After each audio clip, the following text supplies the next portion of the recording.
Microphones off. We back live from Fayettenam Friday. Um, how's everybody doing out there? We live on Facebook, Instagram, and YouTube. Decided to go a little early because was had to accommodate a guest that's supposed to be coming on here soon, and hopefully he'll be coming on here real shortly and whatnot. And if not, I'll just go with some topics that I think we should discuss. Give me 1 second here. Making sure I post to all these accounts and whatnot. Make sure y'all comment, like, subscribe, all that good stuff. Appreciate everybody that's tuning in right now. We give our guests a little bit of time to come on. And let me text to make sure we're still good.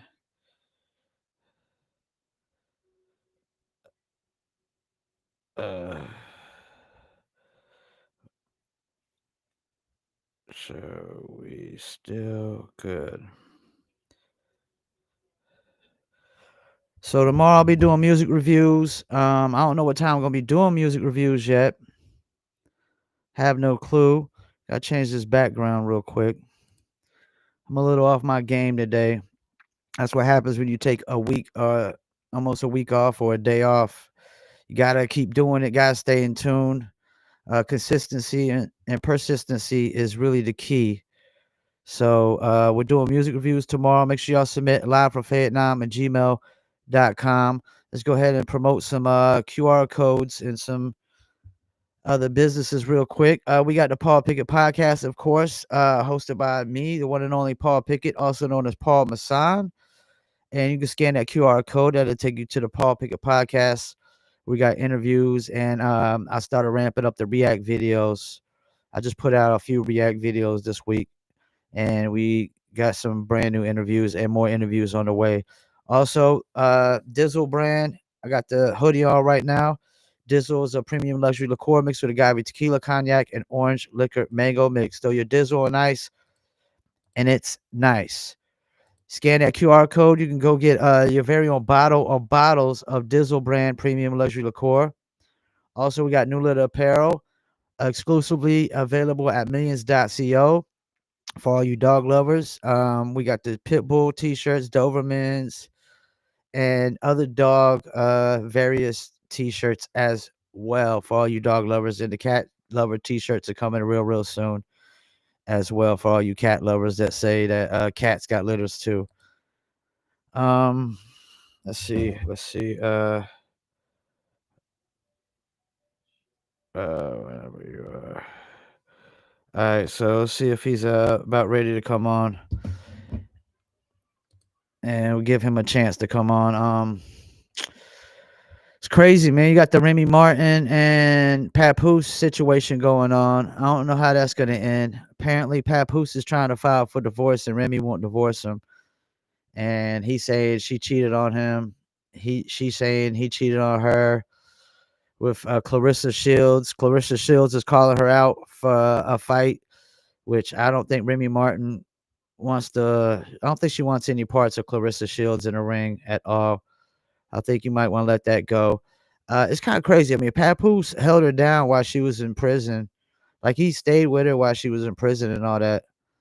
And like, most of the time when dudes go to prison, women definitely don't stay with them. Women to cheat, women to leave them, all types of stuff when dudes go to prison. So it's like, I think it's very rare to see like a situation where a woman's going to prison and the dude is still with her and standing by her side. So yeah, man, I think like if Remy did cheat on him, she's kind of wrong for that. I mean, like I said, the dude stay with you while he's in prison. All right, we about to bring on our guest. Some of y'all might know them as the RBL Posse, also known as Ruthless by Law Posse. And this is actually the only remaining member of the group. We're gonna bring him on right now, the one and only Black C. Up, we just lost him. Hold up, hopefully he'll come back. Connection just went out, I guess. Hopefully he'll come right back. So yeah, the Remy and Papoose situation is it's an ugly one. It's an ugly one. It just goes to show you there's not too much loyalty. All right, here he goes. Let's bring him on. Black C, how you doing, man? What's up with you? Chilling, chilling. How's the weather out there? Ugly, ugly, man. It's ugly right now. It Oh, was y'all just usually got raining. that good weather. Yeah, yeah, yeah. I ain't gonna lie. We kind of need it though. We need this rain. All right, so how much time you got? I probably got about 40 minutes or so. Okay, I mean, at the I ain't gonna same run it too time, long.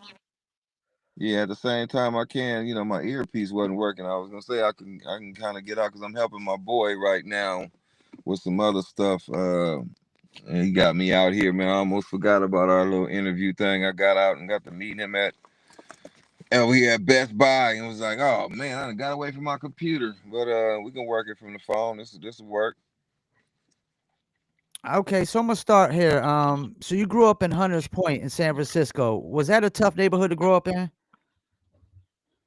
Yeah, it's a tough neighborhood, but I mean, to me at the time, it didn't feel like it, because when you growing up in Okay. that environment, you used to it. You get used to, as far as drug addicts being around, as far as like just hustlers to whether it's just, we didn't have gangbangers, but we had people who was out there who represented the neighborhood, who was doing anything, as far as, being protective of certain individuals who they hang with and all that.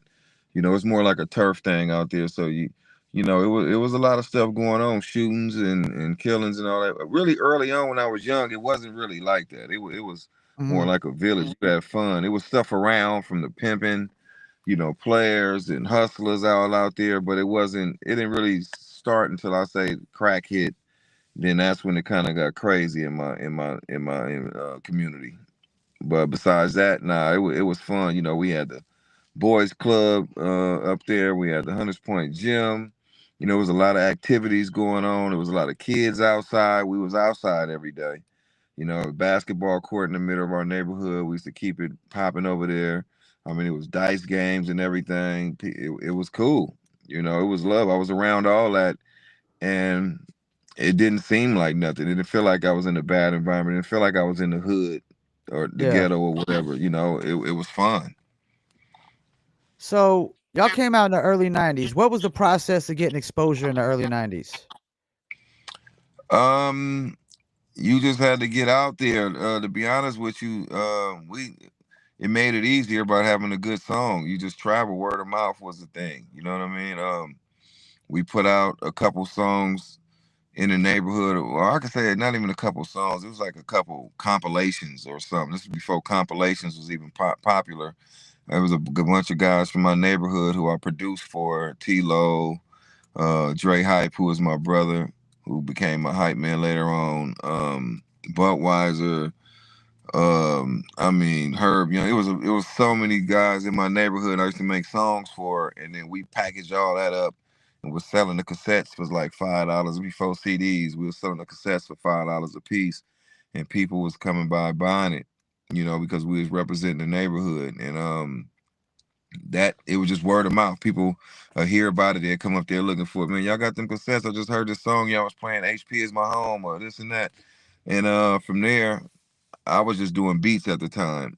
And Okay. when I started kind of producing for myself, I made a song myself when guys started kind of like, they start playing games on coming to the studio. So I started rapping on my own beats and I made a song called What About My Niggas, and I kind of named everybody in my neighborhood. And I took the Too Short approach where you just kind of name dudes from your neighborhood, they're gonna play the song. And that's kind of what happened. I did that and it took off. Everybody came up there looking for it. So I did the same thing over again. I did Rolling Through the Turfs of HP. This time I, then visualized myself driving through every neighborhood in the Hunters Point, which is my section in San Francisco. And I just Mhm. started naming all the popular dudes, putting their names in the songs, and that took off. And from there, it was off to the races for me. I became a rapper, and it was on. So it was good. It worked for me because I like I said, we dropped the first album. Because that first album was really like my solo album. It Mm, was like if people noticed, like sort of like a Psycho. A lot of them songs were solo songs. I added Mr. C on. He come in and do a verse at the end. Them sort of like a Psycho. A lesson to be learned. He come in and do a verse at the end. More like an orgy. That's all my solo. Bammer Weed was actually a song I did with two other dudes called dude T the Lee and T Rob. It was called Don't Give Me No Bammer Joint. We don't smoke yeah. that shit in this point. That came out first before we switched it to Bammer Weed.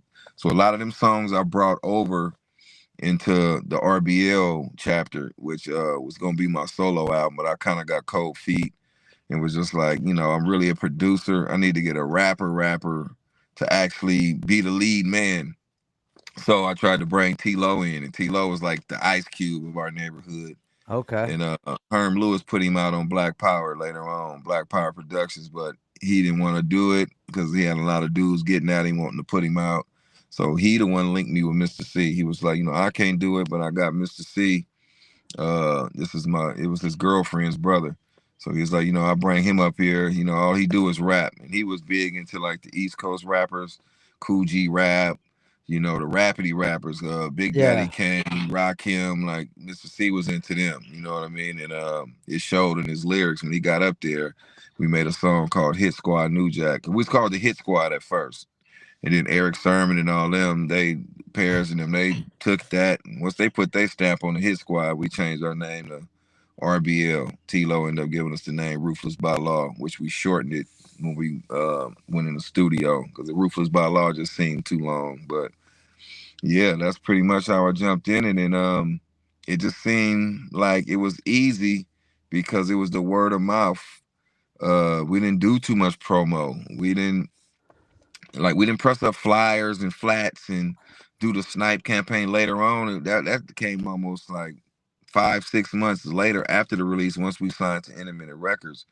But back then it was just really word of mouth. If your music was good, it's one of those things where it's like each one teach one. Good dudes is playing your music. They got beat in the car. They on Third Street somewhere. Third Street was like our Crenshaw was equivalent to Crenshaw in LA, where everybody kind of ride up and down the street in their cars. It was one of the main streets. It was one of those things where if you bumping it, people ask, "Who is that?" Oh man, that's RBL. That's such and such name from Hunters Point. That's Black Sheep, Mr. C. And they go to the record store and buy it, and it just traveled like that. And it worked out for us. Now, what is ruthless by law? What exactly does that mean? We didn't have no meaning. It Okay. just sounded good, to be honest with you. And I mean, I guess it just mean exactly what it says. It says, we ruthless by law. We ain't breaking laws to be ruthless. We ruthless on the records and stuff. You know what I mean? So that's what me and Mr. C took it. But it just sounded good. You know what I mean? Because we was kind of into NWA and them, and they was on their Mm. ruthless thing. They was on the ruthless records and all that. So we were just trying to be ruthless like them. Like I said, at first we was the hit squad. And once he said, man, y'all ruthless by law. And we didn't even realize it just sounded good. But then once we started, we shortened it to RBL Posse, and people used to ask, what does ruthless by law mean? We just was like, it just mean like, man, we ain't breaking no laws to be ruthless. We ruthless on the microphone, we ruthless on at shows. It was just like by law, you know what I mean? So we ain't breaking no laws to be ruthless. So it was one of those things. But you're actually the first person that ever asked me that in the interview. That's what's Well, crazy. I interviewed Just Ice recently, and he was Hmm. labeled a gangster rapper, right? Now, he Hmm. said the labels gave him that label. So, did you consider yourself a gangster rapper or just a rapper? I consider myself just a rapper, and people started kind of labeling us gangster rapper because I looked at our music as kind of like it was more like it was gangster, had a gangster feel to it, but it was more Mm, like party because ours was up tempo and it was a little bit different than like NWA and 415, the dudes we looked up to that came before us, IMP, Ill Manner Posse, and all them. I kind of felt like they was considered gangster rap or whatever. And it was only because we was kind of everybody was kind of comparing us. We were similar to NWA. We was like the NWA of the Bay Area. So, and they stuff was considered gangster. So we just kind of got put in that category. But when we was making music, we were just doing it on what we feel. We didn't really look at it as like, oh yeah, we finna make gangster music. I just went in there and we were just Yeah. rapping. Hmm. Now, how did you end up signing with Independent Records? With that, it was one of those things where I pressed up 1,000 copies. I put them in stores on consignment, because we was big on the independent game out here, in the Bay Area. Just based on like Too Short and them, which Yeah. E40 and them was doing with St. Charles and them. Everybody was out the trunk with it. Everybody we knew. So that's how we kind of got in the game, is selling it yourself. We didn't go looking for labels because they wasn't none really out here. We felt like you had to be in LA or you had to be in New York as far as to get a deal. So everybody we knew, from the smaller groups to the Huey MCs, Rapping Forte, and a lot of other dudes who was out, they all was pressing their stuff themselves and selling it out the trunk. A bunch of cassettes. So we did the same thing. I pressed up 1,000. I roll around, going to stores, leaving them on consignment. I'll leave it with them like, hey, give me $7 a cassette, and let me know when y'all sell out. I'll come back, collect the money, and drop y'all some more. So them thousands sold out in like 3, 4 days. Once the Wow. word of mouth went around, because I think I gave away because they overpress, because they could underpress or overpress. You might get maybe 80, 90 over, or they say you might get, 80, 90 less than that thousand that you press up. So sometimes it's over, sometimes it's under, and we end up getting a little over 1,100. So I gave away 100 of them, just passing them around to people who had music in their car. If you had beat in your car, I gave you a cassette, and that was free promo for me. They riding around, they got the beat, Yeah. they slapping it, and that helped send people to the stores. So I left them on consignment at over there at Creative Music, over in Ocean, at different sections of San Francisco. Only in San Francisco, I did it for about a day or two, and it started selling. Then we ended up going to Oakland, leaving it at a couple stores once we got word that it was a few stores over there, because we didn't know where the stores was in Oakland. So we got Okay. word. I think it was TC or somebody that helped us with that. We went over to like TY Uzi's and a few spots and left them over there. By the end of that week, they was gone. Everybody wanted more. My 1,000 cassettes was gone. So when I went pressed up, I got the money. I made about a little over $5,000 on those, and I went invested all that money in and bought another. I bought 5,000 of them. So by the time I did that, in a minute, Totally Insane was over there doing the deal. So people was calling the distributor, because Intermittent Records is a one stop. They the music people, but they got a label in the inside, which is Intermittent Records. Okay. Elliot Blaine is the one. That's Jason's father. He ran the whole distro, which was the music people who shipped CDs and cassettes and stuff out at the time all over the place, to the South, the Midwest. So it was like a one stop distro, and his record label in the inside of there, which they occupied like a small little space, was called Intermittent Records, and they was doing a deal with Totally Insane, and Elliot and them started asking TC and them like, man, you heard of RBL Posse, people calling in asking about it, and he was like, yeah, I helped engineer that whole album. I produced a song on it, and he was like, man, I want. Get me in touch with them. People calling. I got a lot of stores calling, wanting to buy, wanting to purchase The some of the records. CDs.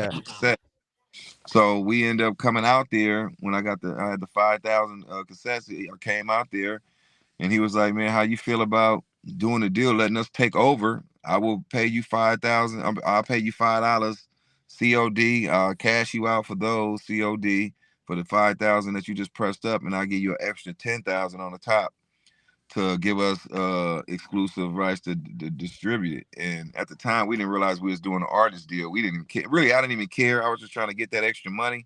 I Yeah. was like, man, he about to give us 25,000 plus another 10 on top. That's 35,000. All I was thinking about was going to go get some more drugs and hitting the block and doing my thing. I was like, man, let's do it. Come on. And he was like, man, go get a lawyer and have him read the contract. I'm like, man, I don't even want to waste no money trying to get a lawyer. It's like, this is easy. I could easily make another album. You know what I Yeah. mean? He said, well, I want to pretty much lock y'all in for like 3 albums. I'm like, yeah, that's easy. That's nothing. I could knock that out fast. It's like, yeah, let's do it. And he said, man, I advise you to go get a lawyer. So Jason I can't really blame him for us, for us only signing for the 10,000 because we was pissed off once we start knowing, learning about mechanicals and royalties and, what our percentage was about our points and everything. We was pissed off, but he did tell us to go over the contract and get a lawyer, and we didn't. We chose not to, and we signed a shitty deal pretty much. And what I will say is, even though the deal was messed up, he got us the exposure. He did get us out there.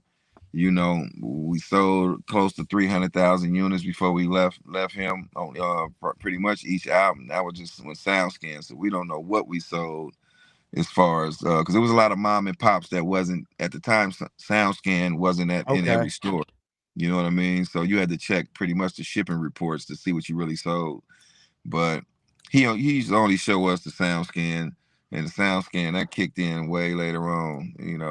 Probably months later, we start finding out.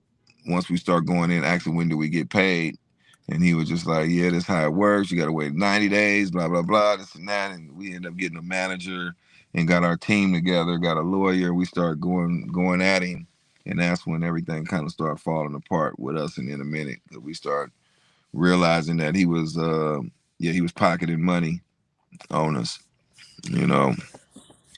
Now, your first single, "Don't Give Me No Bammer," made it Billboard Magazine Hot Rap Singles chart, peaking at 16. What was the feeling like at that time? Man, it felt good because it was one of those things where I knew it was I knew it was gonna do numbers, but I was only expecting it to do good in the Bay Area. I didn't even care about really San Francisco. I ain't even gonna say the Bay Area. I just really wanted Frisco to be playing it. That's why I put No Bammer Weed. We don't smoke it in the SFC. I was just really wanting Frisco to come together and play it, which they did, and then it was like a virus. It just went to Oakland and Richmond and Vallejo and Sacramento, San Jose, then out of state. A lot of people was going to school in Atlanta. They threw the Mega Boys Club that we had out here as a program where they was just sending kids off to college. And a lot of them was like my peers who went to school with me, went to high school and everything with me. And they start going off to college and they start taking the cassette with them. And they took it everywhere. And then all of a sudden, we popping up in Detroit. Detroit was one of our hot markets, and St. Louis, and then Kansas City. It just started spreading like a virus. Seattle, Portland, Phoenix, Arizona. A lot of them, SoCal, all through Southern California, San Diego. All the Los Angeles area. It just was like a virus. It took off, and man, it was a blessing. Now, your 3rd album was your most successful as far as Billboard goes. Why do you feel that was? Probably because we had Atlantic behind us, the eye for Okay. an eye. Yeah, I think it was just Atlantic Records. You got that machine behind you. I think we'd had that real, like if Jason would have really pushed the first two albums, A Lesson to Be Learned and Ruthless by Law, them would have did numbers, but he didn't. He was a small company and he didn't want to have to pay. He didn't want to bring in the employees to help. He didn't want to make his staff bigger. That was his downfall, and that's what set everybody back from us to Dre Dog, aka Andre Nicotina, to Totally Insane. Like he had some artists that he could have really been like a Death Row Records or something up in the Bay Area, but he didn't want to spend the money. But that's what held them albums back. But when you got a machine like Big Beat Atlantic Records, man, Craig Callum and them and Mike Karen and them got behind it. It made it do good. I was surprised because to be honest with you, that's like one of my least favorite albums, but a lot of people love it. That's the only reason why it's my least favorite because I didn't really produce on that album. I was going through the loss of Mr. C, and I was just in my feelings, feeling some type of way. So, and it was just every song we kind of lost our female fan base on that because the first two albums we had a big female fan base, but once we started getting Okay. on that rah rah, eye for an eye, kill up this and that, and just being mad, we lost them a little bit. Even though I had a few songs that was I tried to tailor towards the females, but it just didn't work. It wasn't the same. We lost that party RBL party vibe, mob funk party type vibe because it was all Rick Rock majority Rick Rock produced. You know. Now, was that the same album you were working on when Mr. C passed? Nah, when Mr. C before Mr. C passed, we didn't even really have none. We was doing compilations at the time. We was like the compilation killers. We was doing a bunch of compilation songs, and what happened was we was working on Hitman. Hitman album Okay. was what we was pushing at the Hitman and NOH Mafia. Yeah, Hitman came out, blew up. You know, I pressed his up, was out the trunk with it. He sold over 220,000 copies, and I was Wow. selling them out the trunk. COD, getting the money from City Hall Records. I was going over there. So we wasn't working on nothing except NOH Mafia. We was trying to set up our groups that we was producing and putting out. And yeah, when Mr. C passed, we didn't have no music sitting around. That's why I didn't really have no verses to use on the Eye for an Eye album, because we only worked when we needed to work. Well, we weren't just in there just like let's just making songs just all day every day. Nah, we kind of went in and worked when it was time to work on the album. And plus I was the producer. I was working with, like I say, NOH Mafia. I was producing songs for other groups that was around Hunters Point, who was want me to produce music for them. So we were so tied up that we never really got in and actually just start get a head start on a new album, you know. So yeah, once Atlantic got at us, we didn't really have nothing. We was just ready to go to work because we didn't know what we was gonna do. Once they signed us, I was gonna produce probably majority of it, but we was gonna be over there. We was gonna have to go deal with the enhancer. We probably was gonna have Selsky on there. And we probably would have stepped out and got a couple other producers, but for the most part, I probably would have produced maybe 70% of it, 60 to 70%. And yeah, we just never got around to it. Now, was Hitman part of the group before Mr. C passed or after he passed? Nah, after he passed, he we just always let people think he was part of the group. He never was Okay. officially in the group or signed in the RBL. It's just that when Mr. C passed, Craig Callum was just like, man, you know, I know you produced everything. Hitman reminds me of Mr. C as far as how he lyrically would come. I know he can't fill his shoes, but how about we still do an RBL album? You know, we can sign, instead of us doing a 5 album deal, let's do 3 albums. And you know, we can work the numbers down now that Mr. C gone, because now we taking a chance, we taking a risk. He's like, you know, we still want to sign you. We still got you here as a producer. We think Hitman gonna do good. His numbers on his solo album did hella good. So how about he just step in and kind of fill that void for you? And I was like, all right, yeah, we could do that. So that's how he kind of became a part of it. Once I went on to do the Eye for an Eye album, I brought him in to kind of do more Mr. C parts. So he was never official. He always was a solo artist, but you know, if when I needed him, he gonna come in and do his thing. So for the Hostile Takeover, the last 2 albums, which was Hostile Takeover and Eye for an Eye, Miss Hitman stepped in and did his thing. Now, what was it like working with MC8? Man, that was a dream come true because before I was even in the studio rapping, I was sitting out on the block hustling the MC8. And then was my album. I was playing CMW, Compton's Most Wanted, and I was playing the Mass Circle. I got video footage of me playing the Mass Circle, which was, a lot of people don't know, Coolio and Dub C and Dub them. They C, was doing yeah. their thing. Yeah, they was the Mass Circle bumping that. Like, then was the 2 albums out. Like, I couldn't wait to meet Dub C and couldn't wait to meet MC8. You know, along with NWA too. I couldn't wait to meet them. You know, and I finally got a chance to meet Ren and Ice Cube and Easy E. You know, it was a dream come true. So it was a blessing when I got to work and do that song with him, man. I loved it. I loved it. You know, and it's one of my favorite songs off that album. Now you got 9 solos. Is there one that stands out to you? Probably my '70s baby, just because I like them soulful like albums. That's probably the only album I'm gonna do a part 2 to, because a lot of people ask me about that. Like, bro, Okay. that '70s baby. Like, man, you need to come back with that. A lot of my fans love that. That album right there is probably my favorite, just because of just the cover, just because of the theme, the '70s baby. I'm a '70s baby. I just like the soulful feel of a lot of the songs on there. You know, that was my first debut when I had the debut of Larry June. You know, as Young June, he was on it.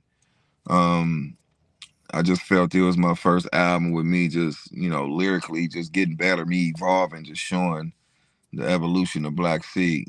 From there on, I started kind of slowly climbing. You know what I mean, lyrically, and yeah, that's probably the one that stands out the most. And then my latest ones, my last two, is probably my one of my favorites, just lyrically. But that one for sure stands out. I wanted to ask you this. What is it about gangsters in American society that we seem to be so infatuated with? I don't know. I think it's just that bravado, just being the tough guy, and just it's just the respect. You know, it's how they demanded they respect. A lot of people, you want that. You know, you want to be respected. You want, you see how the tough gangster, he got the women, he got the respect from the other so-called might be gangsters, bosses or whoever. It's just we always was infatuated with that, from the mafia pictures, from Yep. the black exploitation films with where the Superfly and all them, the Mac or whoever. It's just something about the guy who just got the women and the respect from other men. It attracts you, and you want that. It's something about it, man. You want that type of love and respect. Now, Drake and Kendrick, what's the West Coast? How are they feeling about this whole situation out there? Man, I know one thing. Everybody's just feeling like Kendrick did his thing. They feeling like Kendrick pulled the West together.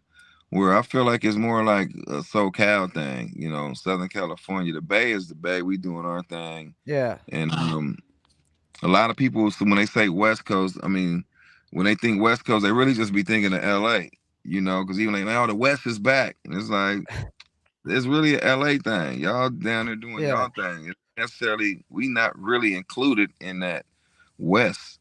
It's more like Southern California. All they rappers is coming together. All them it brought a lot of them together, but we still moving how we move in the Bay Area. We don't feel like we're a part of that. We still moving as the Bay and still doing our thing, but um, yeah, it's just one of those things where Kendrick is. I mean, he that guy. Can't deny that. Kendrick that guy when it comes to just lyrically, just the song making, man. Just he dope. I was a fan since Section 8.0, that Section 80, man. It's Yeah. I've been rocking with him since then. Ever since I heard that album, I believe it was more like a mixtape. I think I was on it before they actually. I think they re-released it. They put it out, then they re-released it. It was packaged up a little bit, kind of cleaner, had a different look to it. But as soon as I heard Kendrick, I was on him. I already knew. I was like, yeah, this he one of them ones. He one of them ones, man. And yeah, he's showing it. You know, I wouldn't even try to rock. I wouldn't even try to go against Kendrick. Drake was smart to just bow out gracefully and leave that man alone, because right now the momentum he got is crazy. And yeah, they loving him out here, man. They loving Kendrick. They love him. The Bay Area, like I said, the Bay. We support and love him, but it's crazy. They going crazy for him down there in Southern California, though. It's different. I normally don't like to ask anything controversial, right? But I Hmm. mean, you've been through some stuff. Both of Yes, your sir. group members pretty much passed. Hitman was murdered. Mr. C was murdered. But specifically, Mr. C, there was like a gang war. How crazy were those times? Man, those times are super crazy, man, because it was just it's one of those things where Mr. C was new to my neighborhood. He was only up there. Hmm. He came up there in late '91, early '92, and he died in '96. He wasn't up there but 4 years. And the Yeah. dudes that killed him was people who I knew. or they was people who the guy who was really supposed to shot him was a youngster who I pretty much damn near raised since he was Damn. like a youngster who was up under me since he was probably 7, 8 years old. Grew up, we all had relationships. Everybody on that cover besides Mr. C been around each other over 20 years. So it's one of those things where I felt betrayed by the dudes who I grew up with.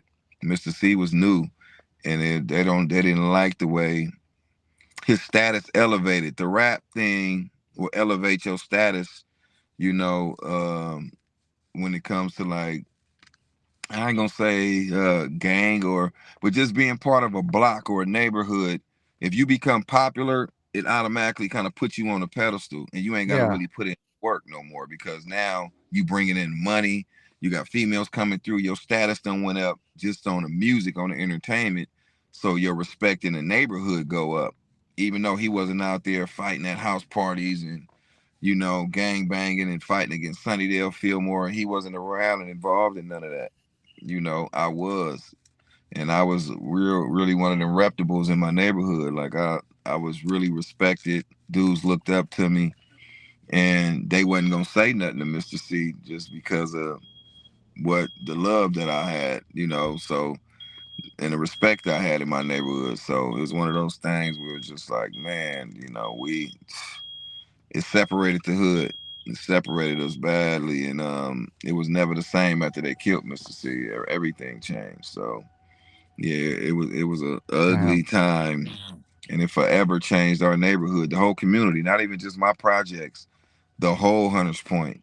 Because I'm from Hunters Point, but in Hunters Point is different neighborhoods. It's Harbor Road, you got West Point, you got Oakdale, you got Shoreview, you got going all the way down. I mean Osceola, you got Garlington. It's a bunch Kirkwood. It's a bunch of different like projects and communities up in there. So yeah, it was different. It forever changed that whole community because a lot of people lost their lives after Mr. C got killed. It was over like 20 some murders that happened after that. So Damn. yeah, it forever changed the neighborhood, man. And yeah, it ruined everything. It ruined everything, man. But I mean, I'm blessed to still be around, still be here, still doing my thing, man, and able to still represent this RBL. We about to be hitting that 40-minute mark. Do you got any new music coming up? Yeah, I got some stuff that I'm finna put out coming next year. I'm finna just really do singles. I got a bunch of music sitting right now that I got sitting. Probably got about 8, 9 songs, new songs that nobody never heard. I'm getting them together, but I'm thinking about I got this album that I'm working on with DJ Idea. I'm doing a producer album with him. I got some stuff that hopefully me and DJ Fresh get back on our album. He got an OG series, a legend series that he working on. Me and him got about 4 or 5 songs that we got sitting around. Hopefully we get back on that. And then I got a album that's called Top Hat Music where I'm finna do a bunch of features where I'm trying to get, my dream collabs like the Payroll Giovanni, G Perico, of course Larry June, Jay Worthy. I'm finna get back tapped in with the OGs like the Spice One, Sibo, Yuck Mouth. I'm trying to do Hell yeah. another album where I got a bunch of features because usually I don't really look for features. I don't really care about doing about the features. It'd be a headache sometimes trying to get dudes together and round it up. So now I'm Yeah. finna just try to get on it, and just take my time with it and just drop singles. I'm not finna wait to try to collect everything. As I get the feature, gonna package it up, tighten it up, mix, master, and throw it out. And just, slowly just try to build up some momentum. Then I put everything out as a collective. That's what's up. Definitely keep me in touch, man. I do music reviews on Saturdays, so I'd love to For review sure. something. For surely, man. I gotta get you that one that just dropped some months ago, man. That heavy in it. That's what I'm pushing right now. We got a couple more videos that we dropping from that just to get us over through the first quarter, and then yep, I say around that second quarter we working. We gonna be dropping a lot of content. We got a lot of merch collabs that we got dropping. That's gonna drop, And yeah, everybody go get that book, man. You know, I do a deep dive in my book on everything that we just talked about, from this before RBL, during RBL, and after RBL, me going into my solo career, man. So yeah. Before we let you go, any shout outs you want to do? Man, you know, just shout out to all the fans, man, who still supporting, who still coming out. You know, it's hard once you lose two members to keep going, and my fans still come out, man. They still come out to see RBL. They still come out to see Black Sea, and it's very hard to do that. There's groups who still here and can't even come together, and people might not even come see them. But from the way my fan base still show up for me, still show up and support, still buy all the Bluebird and Bammerweed merchandise, man, it's a blessing. And yeah, go get that book. The book is titled Black Sea, A Part of Okay. Survival from the Block to the Booth. And it's on Amazon. It's on my website, rblposse.com. You know, all my books come signed, but you can still get it on Amazon if you want to get it fast. And you know, I ship fast too, but some people just more comfortable using their Prime account. You know what I mean? So either way, it's all good. You know, but check that book out, and man, be looking for me in your town, man, on tour. Well, I appreciate you taking the time out to do this, and I got your number, so I'm definitely gonna keep in touch, man. Yes, sir. Yes, sir. Let's lock in. All right, man. Enjoy the rest of your day, man. All right, appreciate it. All right, peace. Yeah. Wow. Very powerful story there, man. I ain't gonna lie, I was getting a little sad, man, just hearing that. Like, he literally lost two of his group members. Both were murdered, basically in the neighborhoods that they were from. And, if I'm not mistaken, I think he lost the eye in the process. I didn't really want to get into that, man, but that's crazy, man. Literally a gang war over a member dying of his group. That had to be a very impactful thing. And if y'all like reality rap, if you're into your hip hop being real, Black Sea is probably as real as it gets, man. I mean, that's reality rap to the fullest, man.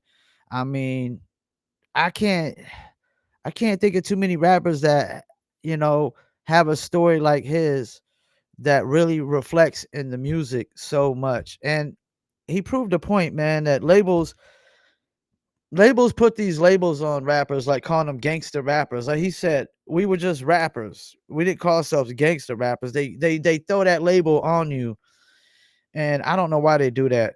I really don't. I don't get it. And I guess it's a gimmick thing.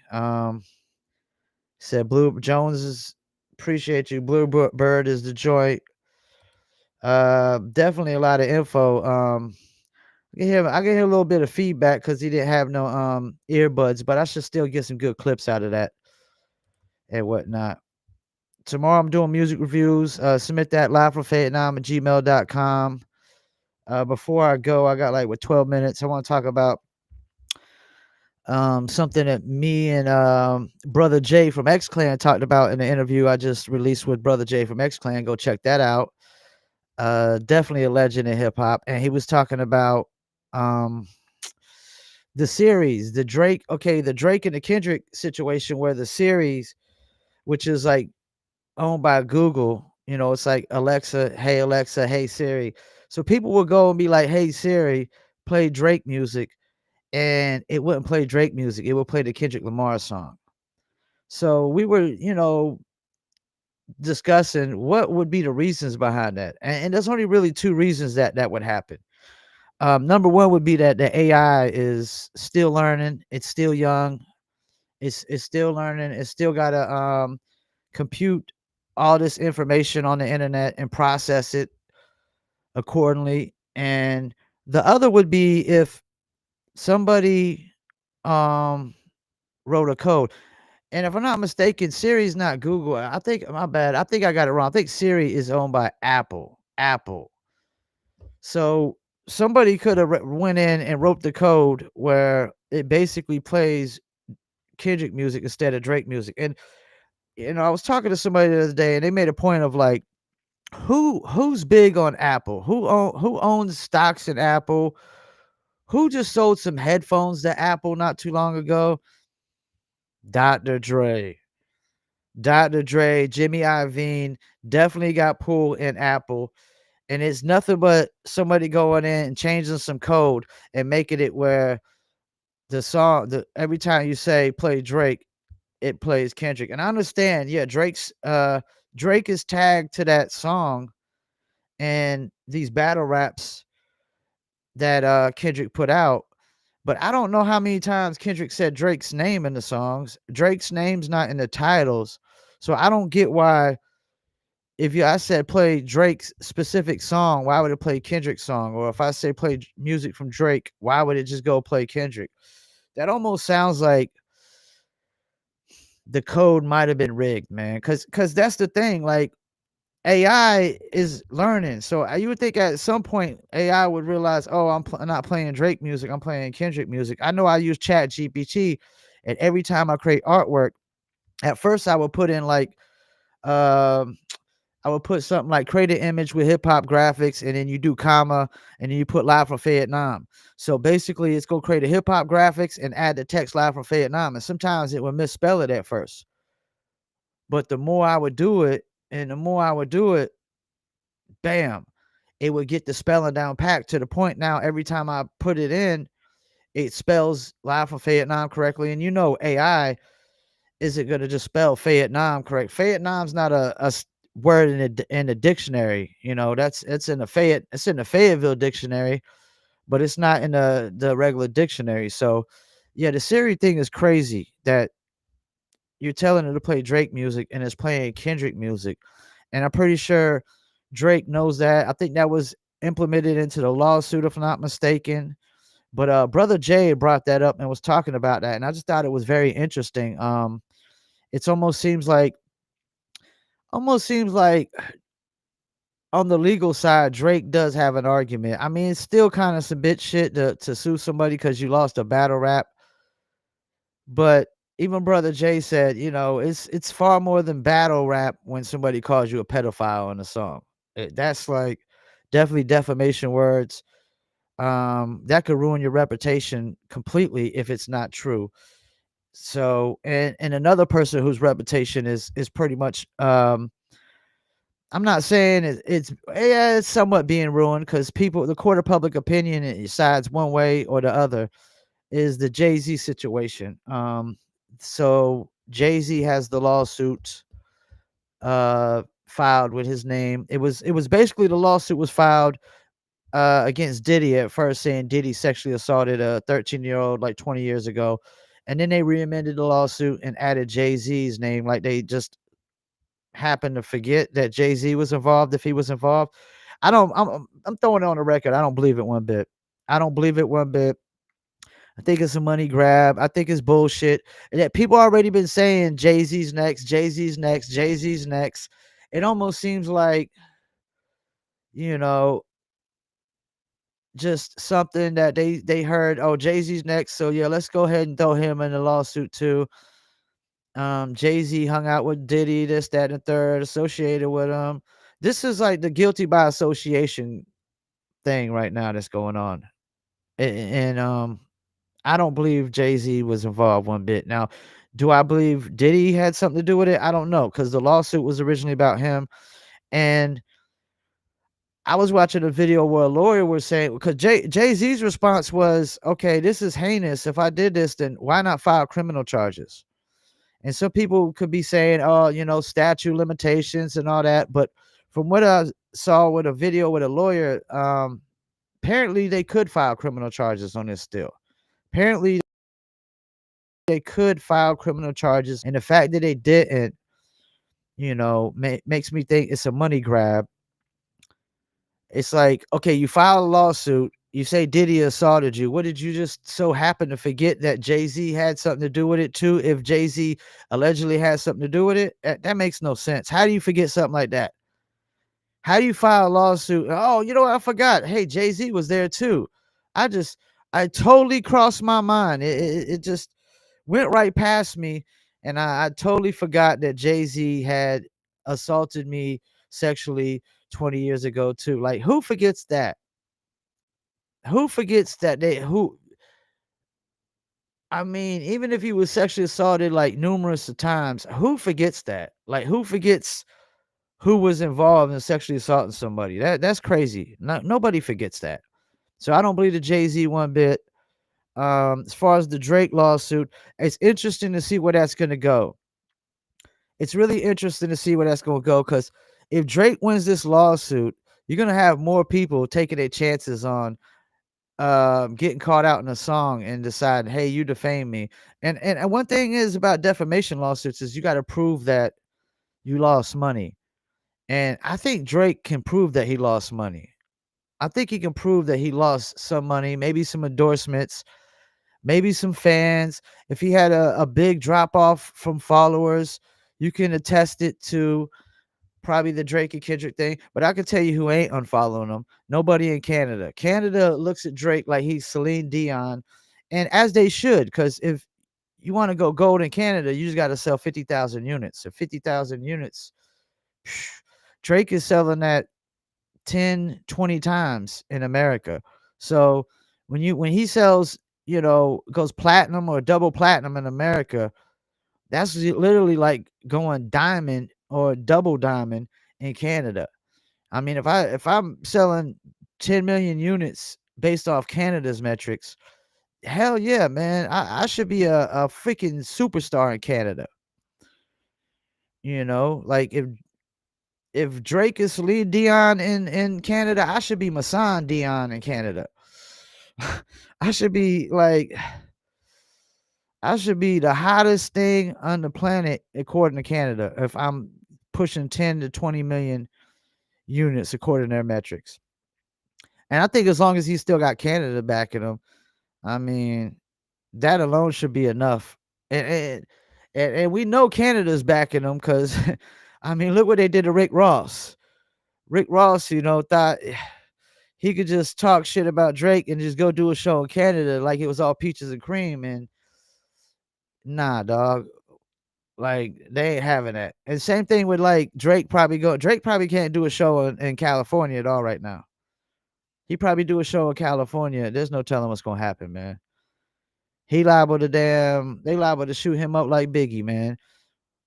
I mean, cause Biggie literally got killed cause Pac got killed. Like I would bet my bottom dollar on it. Biggie had nothing to do with Tupac's murder. And a lot of people got allegedly said Diddy had something to do with it. And I wouldn't be shocked if Diddy did have something to do with it because he allegedly blew up somebody's car blown up in a what was it, Kid Cudi? He had Kid Cudi's car blown up, if I'm not mistaken. Jones, appreciate you tuning in still. Yeah, Masan Dion. Like hell yeah, if I'm selling 10 to 20 million in fucking Canada, man, I mean, damn. I should be Masan and them. I should be the what's this? What they say? The best thing since sliced bread. I should be the best thing since sliced bread in Canada, man. If I'm selling 10 to 20 million units based on their metrics.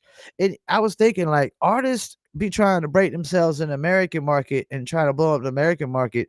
You would make more sense to try to go in Canada and only push 50,000 units. I mean, you heard Black Sea talking about the Hitman album sold 220 something thousand units out the trunk.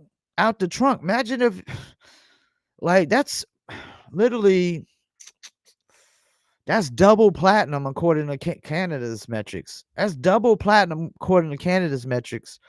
But when you're selling out the trunk, I mean, that was straight. You can't really sound scale on that back in the days, I don't think. Nowadays, you could sell it out the trunk and actually, register them with SoundScan because we got the barcodes and all that. They wasn't scanning barcodes while they were selling out the trunk back then. And I don't even know if they had a barcode on the CD when they were selling them out the trunk back then.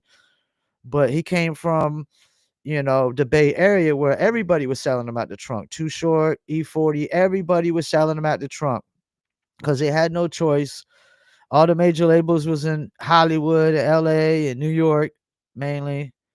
That was the two main places that had labels, New York and LA. So yeah, what we talked about Remy Martin earlier and Papoose. That situation's getting ugly, and Remy might want to fuck with Clarissa Shields because she gonna get the mama said knock you out on her ass.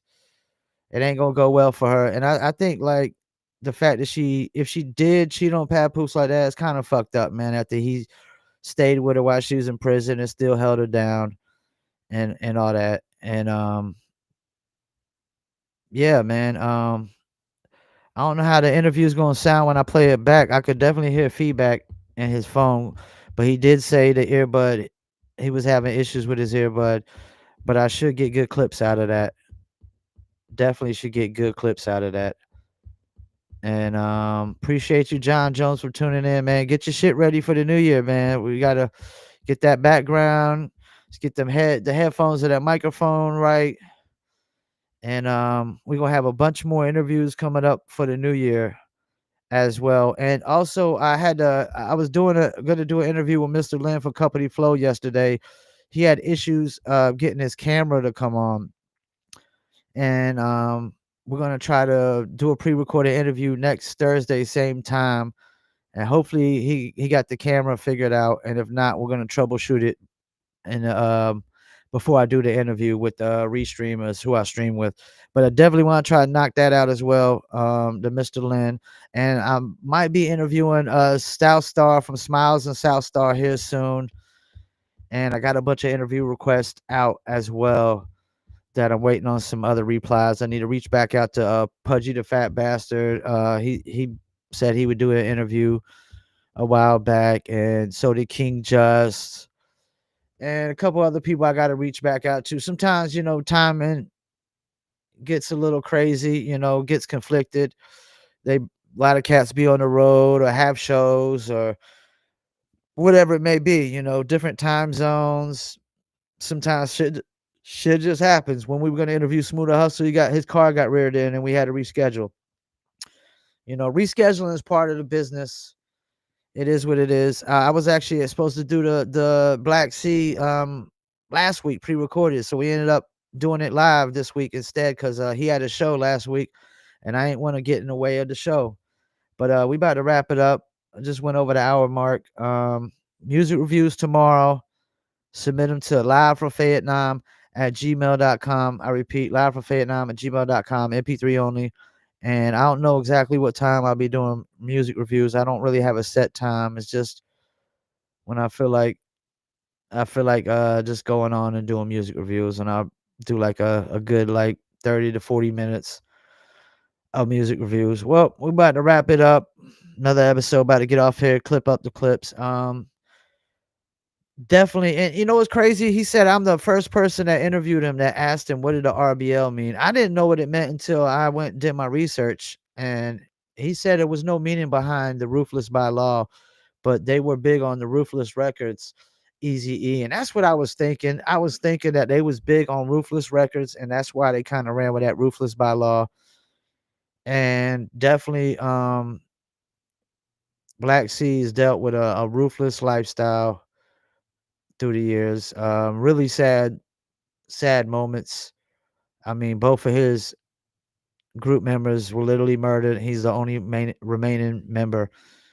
I mean, same thing with CMG from Conscious Daughter. She's the only remaining member. I mean, so many people in hip hop have passed away and died. If it's not overdoses or murder or just dying from health issues and whatnot. I mean, we're losing a lot of people in hip hop, man. A lot of people in hip hop, man. It's crazy. Once again, thank you for tuning in another episode live from Vietnam. I'm the one and only Paul Masson. Check me out tomorrow. And don't forget, I got some new bare knuckle interviews coming on the way. We got one Sunday, Christine Vicens, and we got Ervin Brito on Tuesday. He's gonna be live from Puerto Rico. Puerto Rico, yeah. Peace, and I'm out.